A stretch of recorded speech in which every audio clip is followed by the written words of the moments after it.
अच्छे लोगों का चयन करने की जी उसका मापदंड क्या? देखिए, ये सवाल हर जगह लोग पूछते हैं कि अच्छे लोगों का मापदंड क्या है।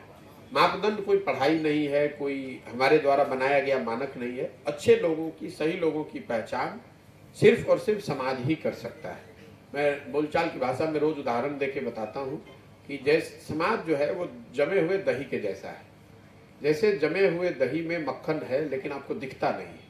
जमे हुए दही से मक्खन निकालने के लिए आपको दही को मथना पड़ता है। दही को आप मथते हैं तो बढ़िया मक्खन निकल आता है।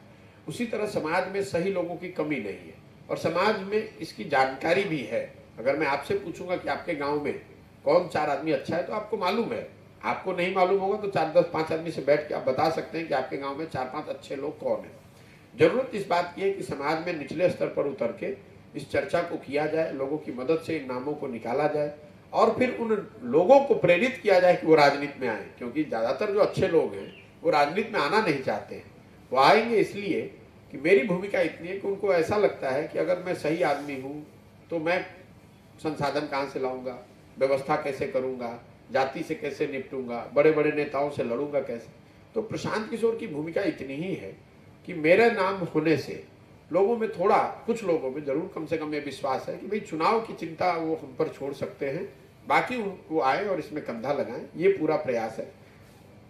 अगर 100 में 1 आदमी भी अच्छा है समाज में, आपसे मैं पूछता हूं, अगर 100 में 1 आदमी भी अच्छा बचा है तो बिहार की जनसंख्या के हिसाब से करीब 15 लाख अच्छे लोग हैं। बिहार की व्यवस्था को सुधारने के लिए आपको 1 लाख के करीब अच्छे लोग चाहिए कम से कम।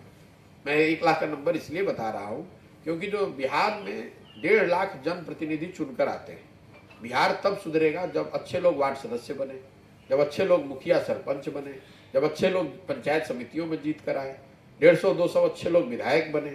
सिर्फ मुख्यमंत्री और प्रधानमंत्री और बनाने से बिहार नहीं सुधरेगा। पूरी व्यवस्था में घुन लग गया है, नीचे से लेकर ऊपर तक हर व्यक्ति फंसा हुआ है इसी कुचक्र में।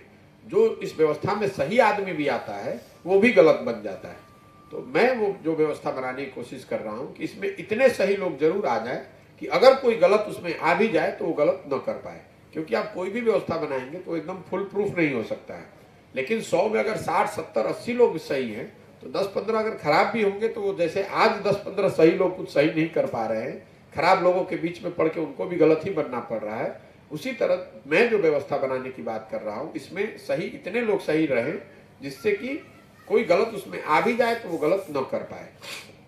ये बनाने के लिए धैर्य चाहिए, मेहनत करनी पड़ेगी। ये बरसों की लगी हुई काई है। इस पर अगर आप दौड़ने की कोशिश करेंगे तो गिर जाएंगे, हाथ पैर टूट जाएगा। इसको फर्श पे बैठ के धीरे धीरे रगड़ कर ही छुड़ाना पड़ेगा। लेकिन जब काई ऐसी चीज नहीं जिसको छुड़ाया नहीं जा सकता है। काई अगर किसी फर्श पे लग जाए इसका मतलब ये नहीं कि फर्श टूटी हुई है। काई को अगर आप छुड़ा देंगे तो फर्श बिल्कुल कामयाब हो जाएगा। बिहार के समाज में कोई दिक्कत नहीं है, काई जरूर लग गई है, इसको छुड़ाने का ये प्रयास है। पदयात्रा तो एक माध्यम है, पैदल चल के जाना एक माध्यम है।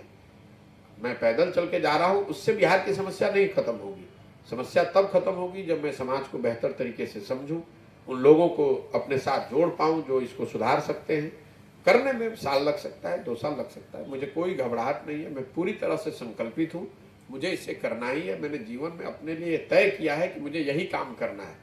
चुनाव लड़ना, लड़ाना, जीत हार, उन सब चीज़ों से परे हट के, क्योंकि मेरी अपनी समझ ये है, 10 साल, 15 साल, 20 साल का जो मेरा अपना अनुभव रहा है देश विदेश सब जगह काम करने के बाद, इस समाज को जगाए बगैर राजनीति में कोई आमूल चूल परिवर्तन नहीं लाया जा सकता है।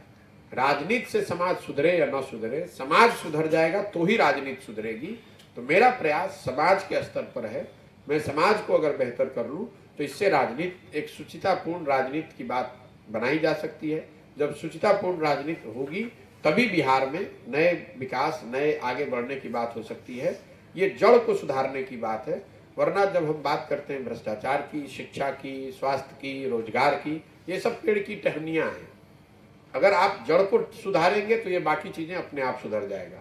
नहीं तो हर टहनी पर आप सुधार करने का प्रयास करते रहेंगे। जब जड़ ही खराब हो गया है तो पेड़ की टहनी स्वस्थ और बेहतर कैसे होगी। ये प्रयास है उस जड़ को मजबूत करने का और इसी में लगे हुए हैं।